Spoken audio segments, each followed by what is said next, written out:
호세아서 특별한 책이죠. 호세아라고 하는 선지자를 음란한 여인과 하나님이 결혼을 시킵니다. 그 여자는 창기였어요. 몸을 파는 사람이었어요. 그런데 하나님이 선지자 호세아에게 그 여인과 결혼을 시킵니다. 그리고 자식을 낳아서 사야하는데 이 여자가 다시 집을 나가버려요. 그래서 또 다른 남자와 살림을 차립니다. 참 얼마나 이거 비극적인 일입니까? 그런데 하나님이 호세아에게 말씀을 하시거든요. 가서 데리고 오너라. 그리고 다시 내 아내로 삼아라. 여러분 참 쉽지 않은 일입니다.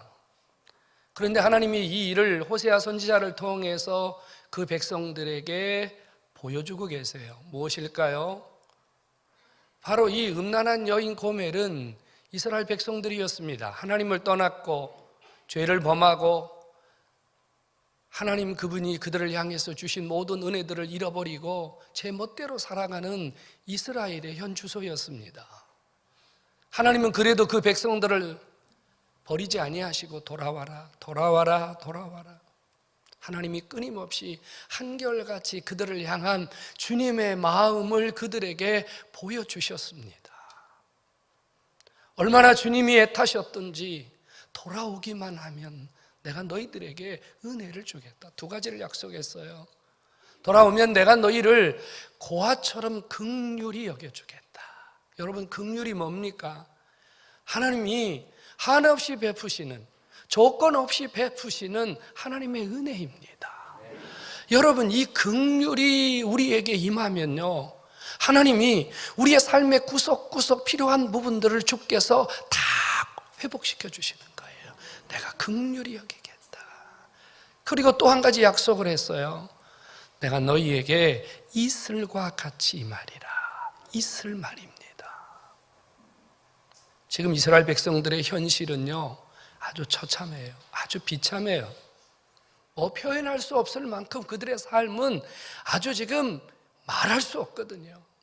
열심히 농사했습니다. 그래서 이제 곡식이 좀 달렸어요. 이제 조금 있으면 좀 밥을 먹을 수 있겠구나. 조금 있으면 이제 좀 배불리 먹을 수 있겠구나. 기대를 하고 있었는데 갑자기 동쪽에서요 엄청난 바람이 몰아치더니 열매들을 다 휩쓸고 가버렸습니다. 망연자실한 현실이죠. 그들의 생명의 젖줄이라고 하는 이 물줄기 샘의 근원이 바짝 말라버렸습니다. 어느 것 하나 남아있는 게 없어요. 아껴서 씨를 만들고 아껴서 자녀들을 조금이라도 더 돌봐야 되겠다는 마음으로 여기저기에 조금씩 양식들을 감춰둔 것이 있었어요. 그런데 어느 날 옆에 있는 이방 민족들이 쳐들어오더니 숨겨놓은 창고에 있는 모든 양식들을 전부 다 약탈해가 버렸습니다. 어떻게 이럴 수가 있을까? 너무너무 처참한 거예요. 그런데 하나님이 그들에게 오셔서 내가 너희에게 임할 것이다. 내가 너희에게 은혜를 줄 것이다. 내가 너희에게 주는 은혜는 이슬과 같은 은혜다. 여러분 이슬이 뭔지 아시죠? 이슬은요 그 밤사이에 우리 주변에 내린 약간의 물기를 의미합니다. 아무것도 없는데 지금 샘의 근원이 말라버렸는데 창고가 텅텅 비었는데 겨우 이슬 같은 은혜가 내려서 어떻게 이 백성이 살 수 있겠어요, 여러분? 하나님이 지금 이 백성들에게 이슬과 같은 그 물기 같은 은혜를 주실 것이 아니라 지금 이 백성들에게 필요한 것은요 폭포수와 같은, 장마비와 같은, 홍수와 같은 이런 은혜가 필요하거든요. 지금 물줄기가 쏟아지고 하늘에서 놀라운 것들이 쏟아져도 그들은 허덕거려야 할 지경인데 겨우 이슬 같은 은혜를 주신다 그래요. 내가 너희에게 이슬같이 내리리라 이렇게 말씀해요. 하나님이 그 백성들에게 왜 이렇게 임하신다고 말씀하셨을까요? 하나님이 그들에게 임하신다는 이 이슬과 같으리라고 하는 이 하나님의 임재는 무엇을 의미하는 것일까요?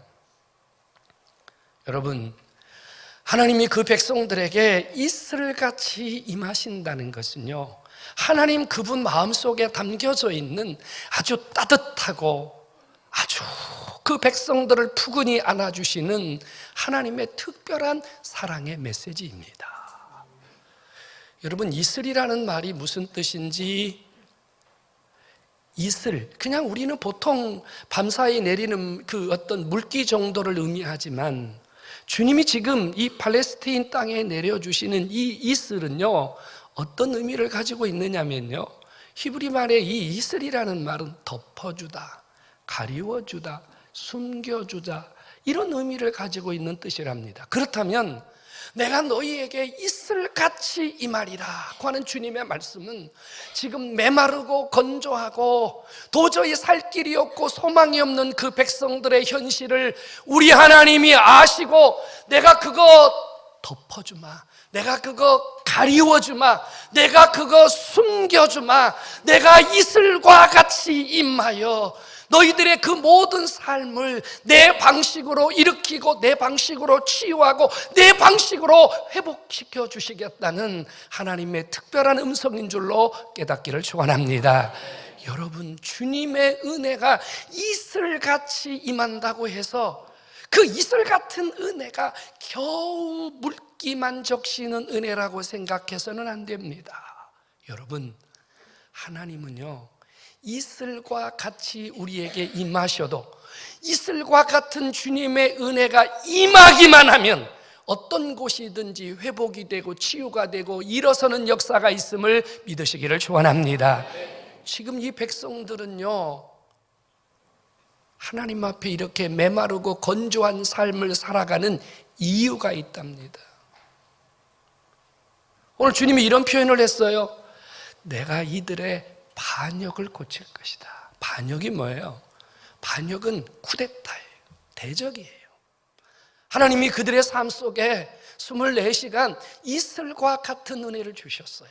아침마다 저녁마다 그들이 필요한 환경에 우리 하나님이 소리 없이 조용히 그들의 삶의 모든 것을 주님이 다 돌보시고 가꾸시고 주께서 은혜를 베풀어 주셨어요. 근데 그들은요, 주님의 임하심이 이슬과 같이 소리 없이 조용히 임하시는지 안 임하시는지도 모르는 사이에 그들 속에 하나님의 은혜가 임하고 있음을 그들이 잃어버리고요, 하나님 앞에 반역했어요. 그들의 반역이 무엇인 줄 압니까? 그들의 반역은 노골적으로 우상을 세웠어요. 하나님의 임하심이 이슬과 같이 그들에게 임하고 있기 때문에 그들은 그 하나님의 임하심을 느끼지 못하고 그 은혜가 얼마나 귀한지를 모르고 우상을 세워놓고 우상 앞에 가서 절하고 우상 앞에 가서 제사하고 마땅히 아버지 앞에 드려야 할 섬김, 마땅히 아버지 앞에 드려야 할 제사, 마땅히 아버지 앞에 드려야 할 헌신을 드리지 않았습니다. 이게 뭐예요? 반역이에요. 그래서 하나님이 잠깐 스탑하셨어요. 그들의 삶 속에 내리던 이슬 같은 주님의 은혜를 주님이 조용히 중단하셨어요. 그랬더니요, 아우성을 치는 겁니다. 먹을 것이 없어요, 목말라요, 배고파요, 아파요, 힘들어요, 견딜 수 없어요. 성도 여러분, 하나님의 임하심은요, 우리 눈으로 보이지 않는다고 해서 그분이 우리 속에 임하시지 않는 게 아니에요. 하나님의 임하심이 우리의 피부로 느낄 수 없기 때문에 하나님의 임하심이 우리에게 임하지 않는 게 아니에요. 여러분, 비가 오는 소리는 들립니다. 비가 오는 소리는 창문에 부딪히는 소리가 들려요. 지붕에 떨어지는 소리가 들려요. 뭐 지금이야 그런 집이 얼마나 있겠습니까만 옛날 시골에서는요, 뭐 슬레이트 지붕, 양철로 된 지붕, 이런 지붕에 비가 내리면요, 자다가 비가 내리는 소리가 바로 들리잖아요. 투투투투투투 비가 떨어집니다. 그런데 여러분, 이슬이 내리는 소리를 들어본 적 있습니까? 이슬은 소리 없이 내려요. 흔적도 없이 우리 곁에 와 있어요. 하나님의 이 임하심이 그들 속에 잠깐 중단되었더니 그들은요, 난리가 났습니다. 주님 다시 말씀합니다. 돌아와, 나한테 돌아와. 다시 다시 돌아와. 그러면 아버지께서 내가 너희를 긍휼히 여기고 내가 너희에게 이슬과 같이 임할 것인데, 예전처럼 아니요, 이전보다 더 놀라운 하나님의 역사가 임할 것을 주님이 약속하고 계신 거예요. 성도 여러분, 하나님의 임하심은 사람이 보기에 보잘것없이 보일지 모르지만 그 이슬 같은 하나님의 임하심은 우리의 삶을 살리고 일으키고 회복하고 우리를 다시 고치고 우리를 다시 세상에서 위대하게 살게 하시는 하나님의 능력이 됨을 믿으시기를 축원합니다. 주님이 기다렸는데 그 백성이 주님 앞에 나오지 않습니다. 그래서 이제 주님께서 뭐라고 말씀하시냐면요, 내가 그들의 반역을 고치리라. 여러분, 우리 하나님은 사랑과 긍휼이 많으신 분이에요. 주님이 기다렸더니 그 백성이 깨닫지 못하고 돌아오지 않습니다. 그냥 두면 이제는 죽을 것 같아요. 그냥 두면 이제 저 백성은 영원히 망할 것 같아요. 그래서 아버지가 먼저 다가갑니다. 내가 너희를 고쳐서, 내가 너희들 속에 들어가서 너희를 고쳐서 내가 다시 너희를 써야 되겠다. 이것이 하나님이 그들에게 다가오시는, 하나님이 그들을 향하여 가지고 계신 우리 하나님의 이슬 같은 사랑이요, 이슬 같은 은혜요, 우리를 향하여 변함없이 임하시는 주의 은혜인 줄로 깨닫기를 축원합니다. 성도 여러분, 하나님의 임하심은 요란하지 않아요.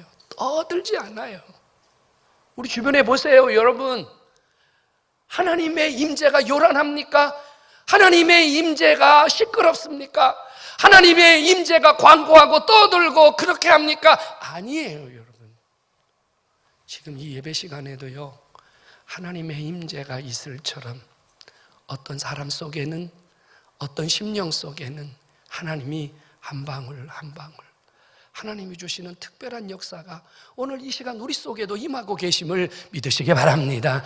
이 하나님의 임재가 우리에게 필요해요. 이슬 같은 주님의 은혜가 임하면요, 회복이 되거든요. 치유가 되거든요.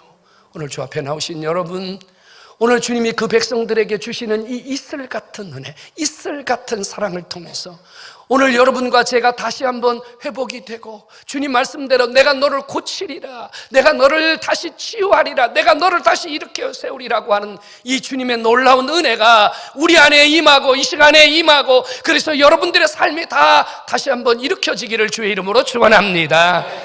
이 은혜가 우리에게 절실합니다. 이슬 같은 하나님의 은혜가 그 백성들에게 임하면요, 놀라운 일이 일어난답니다. 여러분, 이슬이요, 나무 껍질, 나무 이파리, 풀 이파리에 여러분 그거 잠깐 맺혀 있는 것 같지 않습니까? 그런데 주님이 이렇게 말해요. 내가 너희에게 이슬과 같이 임할 것인데 너희가 백향목처럼 너희가 건재하게, 백향목처럼 너희들의 존재감이 아주 우월하게 다시 세워질 것이다. 백향목이란 나무는 여러분들에게는 익숙하지 않아요. 여러분 거의 본 적이 없죠. 근데 이스라엘에 가면요, 백향목이라는 나무가 있는데 크기가 얼만큼 되냐면요, 30m에서 40m까지 큽니다. 대단합니다, 여러분. 근데 여러분, 이스라엘 땅, 이 팔레스틴 땅에는요, 강수량이 많지 않아요. 우리나라의 평균 강수량의 한 3분의 1 정도밖에 되지 않아요. 연간 한 600mm 정도밖에는 비가 오지 않습니다. 그래서 이 이스라엘 백성들은요, 간절히 소망하는 게 뭐냐면요, 아침마다 그들의 삶 속에 이슬이 내리기를 소망해요. 그런데 그 이슬이 몇 방울 안 되고 물기 같은데요, 이 백향목을 30m, 40m를 키워내거든요. 뭐 때문인 줄 아십니까?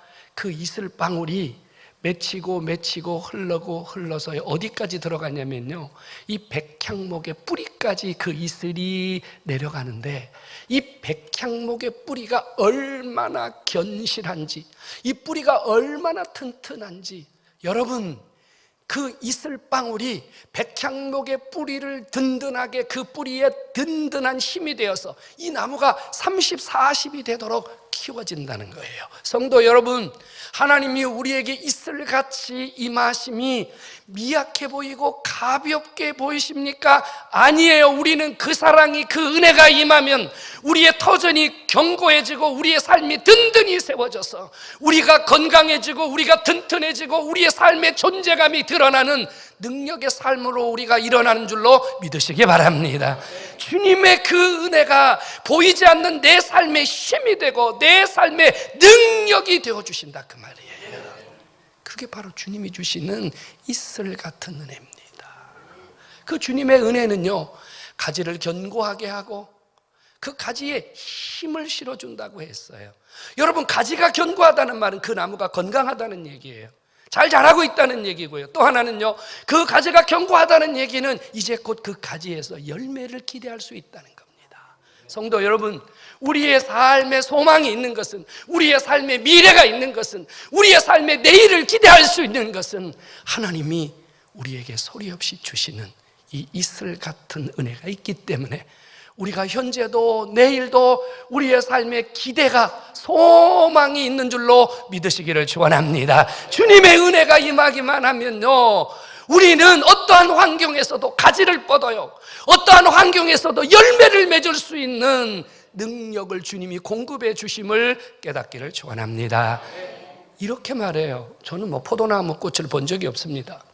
공부하면서 처음 알았어요. 포도나무에 꽃을 보는 것은 쉽지 않다고 해요.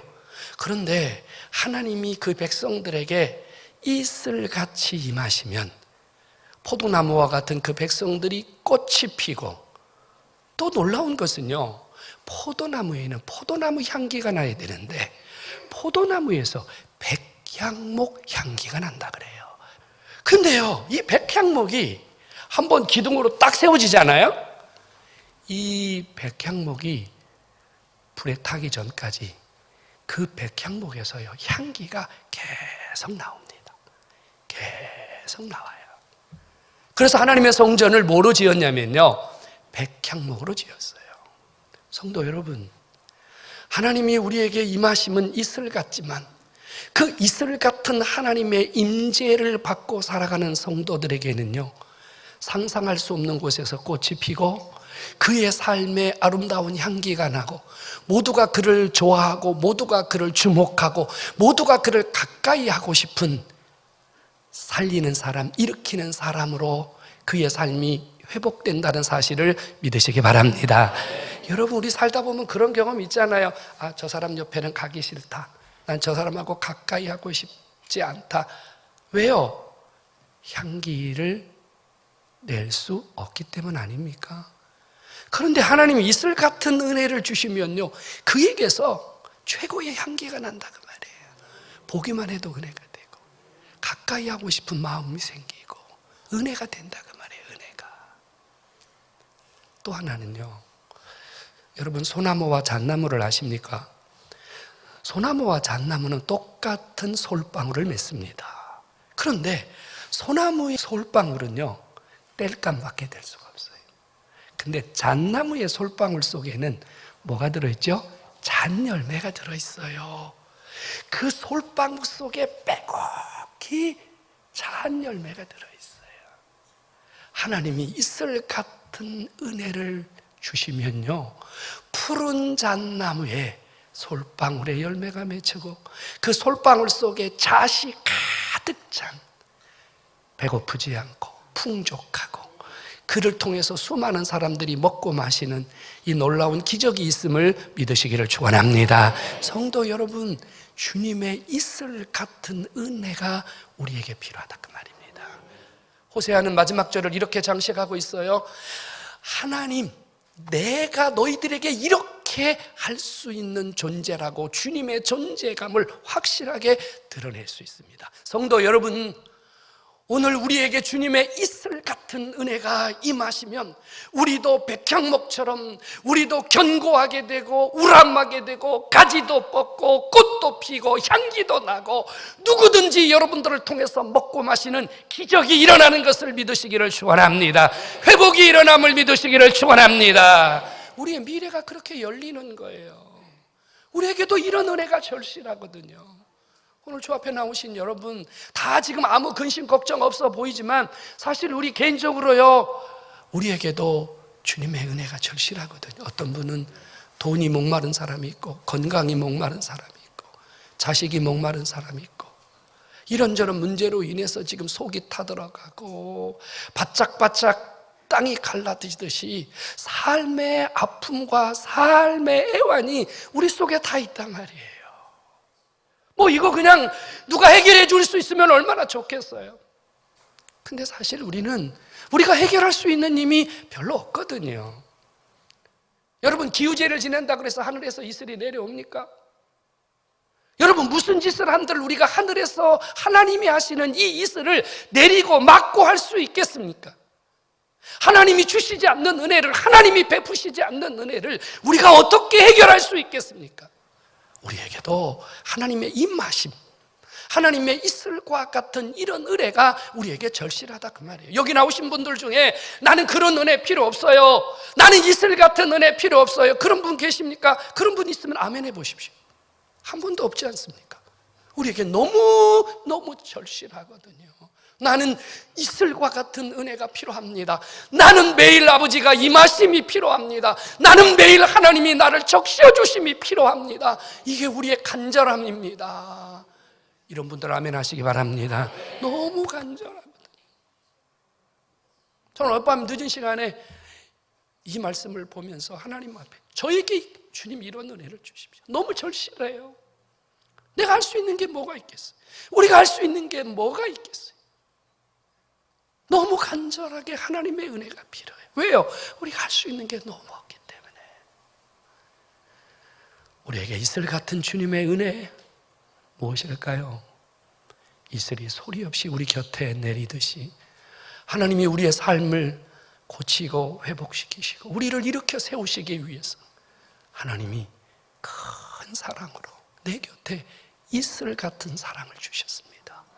바로 예수 그리스도가 우리에게 오신 이슬 같은 주님의 사랑이심을 믿으시기 바랍니다. 우리는 그분 안 적이 없어요. 우리는 그분이 어떻게 생긴지도 몰랐어요. 그런데 어느새 그분이 내 곁에 밤사이 소리 없이 이슬이 내린 것처럼 그분이 내 곁에 와버리셨어요. 그분이 내 곁에 오셔가지고 내게 이슬이 아니라 당신의 삶을 다 주어버렸어요.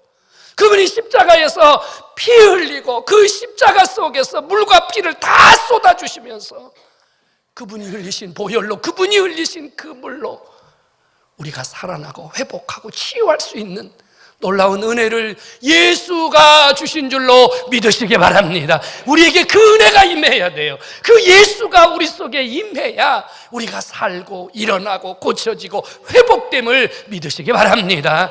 예수가 바로 이슬 같은 사랑입니다. 예수가 이슬 같은 은혜입니다. 그분은요 24시간 여러분과 동행하고 계심을 깨닫기 바랍니다. 여러분들이 자는 순간에도, 여러분들이 우는 순간에도, 여러분들이 아파하는 순간에도 그분은 여전히 여러분 속에 쉼없이 24시간 끊임없이 여러분 속에 임하고 계시는 거예요. 계속 임하시는 거예요. 계속 은혜를 주고 계시는 거예요. 여러분 돌아보세요. 여러분, 내가 지금 여기까지 살아온 것이 누구의 덕인지 말입니다. 하나님이 그렇게 내 인생을 30년, 50년, 70년 하나님이 이렇게 내 인생을 이슬처럼 밤낮으로 적셔주지 않았다면 내가 어찌 여기 서 있을 수 있겠어요? 내가 어찌 여기 앉아 있을 수 있겠어요? 주님이 우리에게 그동안 은혜 주셨음을 고백하시기 바랍니다. 앞으로 주님의 은혜가 필요함을 고백하시기 바랍니다. 예수의 사랑이 바로 이슬 같은 사랑입니다. 여러분, 그 사랑으로 고쳐지지 않는 게 없어요. 그 사랑으로 치유되지 않는 게 없어요. 그 사랑으로 회복되지 않는 게 없어요. 우리 주님은 다 일으키고 다 회복할 수 있는 하나님의 이슬이요, 우리를 살리는 생명의 능력이심을 믿으시기 바랍니다.